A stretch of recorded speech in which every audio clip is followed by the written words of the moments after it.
बिस्मिल्लाहिर्रहमानिर्रहीम। अस्सलाम वालेकुम प्यारे बच्चों, आज मैं 8वीं जमात के बच्चों को उर्दू पढ़ाने जा रही हूँ।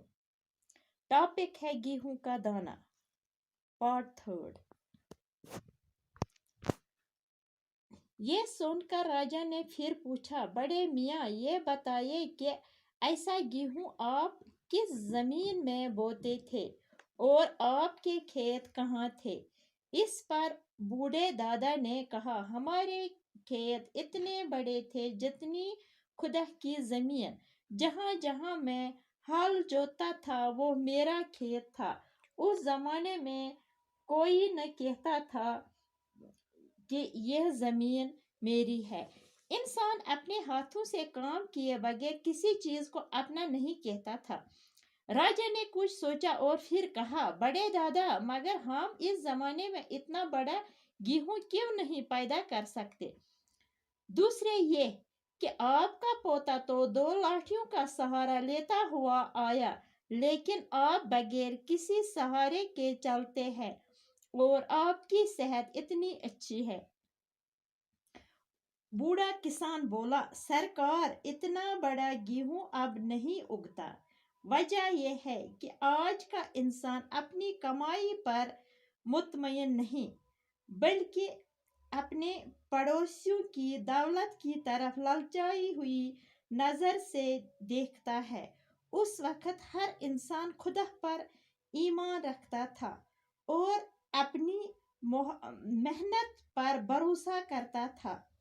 इसीलिए इसका बोया हुआ गेहूं इतना बड़ा था और इसकी सेहत भी अच्छी थी।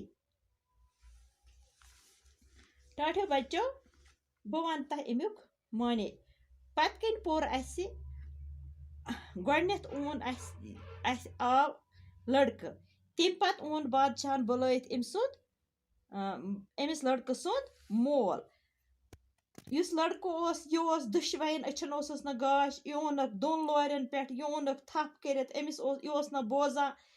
अम सज हालत जबरदस्त, अमिस न दंद मज, यह कथ हेकान कर। युस दोयम ओनक पत अमिस लड़क सुंद मोल, यह सा अक कन बोजान, अच अक तोस वुचान, बे अक्सी लोर पे पकान। हम सद खोत युस वो अम सुंद मोल ओनक, अमिस यह ओनक वो त्रेयम। यह गोस आसन सारवेयो खोत कमजोर, सारवेयो खोत बुढ़, बल्कि यह सारवेयो खोत सेहतमंद। यह यह वुच बादशाहन, यह सा आव बड़ जवान सद पे आव, अमिस अछन दुशवैन गाश, यह बड़ सेहतमंद, यह असल पे चम खमस मज, इत पे वनो, इत पे जवान पकान, इथे पे आव यह बादशाह सदिस दरबारस मज। यह वुच पृछत पुरुष अमिस बादशाहन, दोपनस यह कनक कत आसियो तुई, यह कनक कत जाय आसियो तुई ववान, यह कत जमीनस आसियो तुई ववान? अम क्या दितनस, अम बुजुर्गन दितनस जवाब, दोपनस यह तह कुस जमीन, यह सा खुदाय सं जमीन, अथी मज यह वोपदावान। तम दो दपान कि यह म्योन जमीन, ब्याक दपान ना, यूता हेको कमायित, बह हेका कमायित, त्यूता कमावा बह, यह ब्याक जमींदार हेके कमायित त्यूता वन कि यह म्योन या यूता हेके कमायित सह त्यूता कमावान।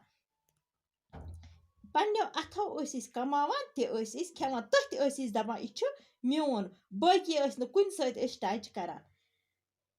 तो यह बूझित प्रुछ बे बादशाहन अमिस सवाल, दोपनस च वन तो मे आज हेकवा युथ कनक वोपदायित? तो अख चीज दोयम प्रुछनस, दोपनस च वन तो मे युस चोन लड़क सुंद लड़क सह सा आव दोन लोरन पे, तमिस वारिया सेहत खराब, तो आवक न लोर अथस मज, च सेहतमंद। मे वन तो अमुक राज क्या?